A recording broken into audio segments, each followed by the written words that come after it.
ಬೋಧನಹೊಸಳ್ಳಿಯ ಓಂ ಶಕ್ತಿ ದೇವಾಲಯದ 12ನೇ ವರ್ಷದ ವಾರ್ಷಿಕೋತ್ಸವ, ಪ್ರಥಮ ವರ್ಷದ ಬ್ರಹ್ಮರಥೋತ್ಸವ ಸಂಪನ್ನ. ಮಾಜಿ ಸಂಸದ BN ಬಚ್ಚೇಗೌಡ ಸೇರಿದಂತೆ ಇತರ ಭಕ್ತಾದಿಗಳು, ದಾನಿಗಳು ಭಾಗಿ.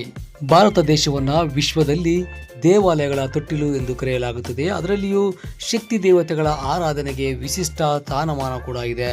ಇದಕ್ಕೆ ಪೂರಕವೆಂಬಂತೆ ಹೊಸಕೋಟೆ ತಾಲೂಕಿನ ಅನುಗೊಂಡನಹಳ್ಳಿ ಹೋಬಳಿಯ ಬೋಧನಹೊಸಳ್ಳಿ ಗ್ರಾಮದಲ್ಲಿ ನೆಲೆಸಿರುವ ಓಂ ಶಕ್ತಿ ದೇವಿಯ 12ನೇ ವರ್ಷದ ಜಾತ್ರಾ ಮಹೋತ್ಸವ ಮತ್ತು ಪ್ರಥಮ ವರ್ಷದ ಬೆಳ್ಳಿ ರಥೋತ್ಸವ, ಬ್ರಹ್ಮರಥೋತ್ಸವ ಅದ್ಧೂರಿಯಾಗಿ ಜರುಗಿತು.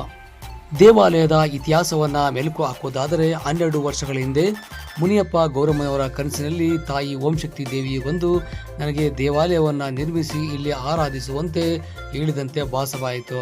ಅದೇ ನಿಟ್ಟಿನಲ್ಲಿ ಬರಿಗೈಯಲ್ಲಿ ಏನು ಮಾಡುವುದೆಂದು ದಿಕ್ಕೆ ತೋಚದಂತಾದ ಸಂದರ್ಭದಲ್ಲಿ ಭಕ್ತರೇ ನೆರವಾಗಿ ಒಂದು ದೇವಾಲಯ ನಿರ್ಮಾಣವಾಗಿ 12 ವರ್ಷವಾಯಿತು. ಕಳೆದ 12 ವರ್ಷಗಳಿಂದ ಅನ್ನದಾನ, ಶುಕ್ರವಾರ, ಮಂಗಳವಾರ, ಅಮಾವಾಸ್ಯೆ, ಹುಣ್ಣಿಮೆಯ ವಿಶೇಷ ಪೂಜೆಗಳನ್ನು ನಡೆಸುತ್ತಾ ಬಂದಿದ್ದು, 12ನೇ ವರ್ಷದ ಜಾತ್ರಾ ಮಹೋತ್ಸವ ಮತ್ತು ಭಕ್ತಾದಿಗಳ ಸಹಕಾರದಿಂದ, ದಾನಿಗಳ ನೆರವಿನಿಂದ ಪ್ರಥಮ ವರ್ಷದ ಬ್ರಹ್ಮರಥೋತ್ಸವ ಕೂಡ ವಿಜೃಂಭಣೆಯಿಂದ ಜರುಗಿತು.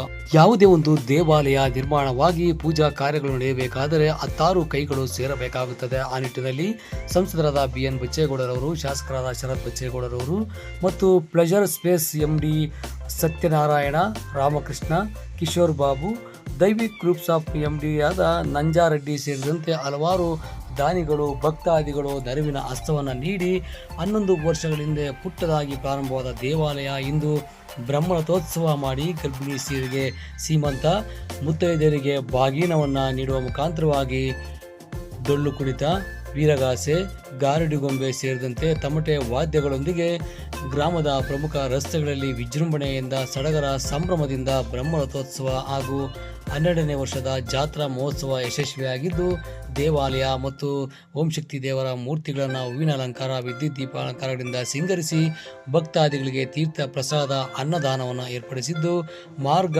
ಮಧ್ಯದಲ್ಲಿ ಪಾನಕ, ಮಜ್ಜಿಗೆಯನ್ನು ಕೂಡ ವಿತರಿಸಿ ಸಡಗರ ಸಂಭ್ರಮದಿಂದ ಪೂಜಾ ಮಹೋತ್ಸವ ಸಂಪನ್ನವಾಯಿತು.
ಸರ್, ಈ ಗಾಡಿಗೆ ಒಂದು ಅರ್ಧ ಗಂಟೆ